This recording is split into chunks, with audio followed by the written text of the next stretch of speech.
आमच्या छकुलीला एक वाक्य आहे बाळे, आता एक मिनिट, आता तुझं आज तू आमच्या नामसागराच्या नामलेखनाच्या आणि नामसमूहाच्या वहीला तुझा स्पर्श झाला.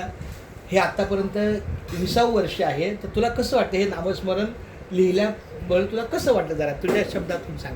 खूप छान वाटतंय आणि जसं जणू काही अंतरंगातून तरंग आल्यासारखे ऐ वाटतंय. शाबास. लिहिताना एक वेगळी काहीतरी ऊर्जा, एक वेगळा तरंग जाणवला मला लिहिताना.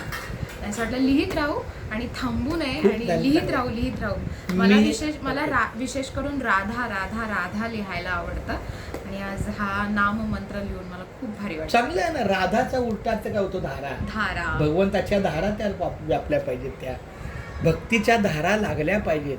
ज्याच्यामध्ये भक्तीच्या धारा लागतात त्यालाच राधा समजते, असं आहे. त्यामुळे ठीक, हरकत नाही.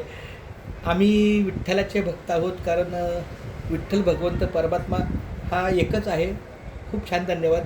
रामकृष्णारी माझ्या बाळा, खूप छान, धन्यवाद. रामकृष्णारी.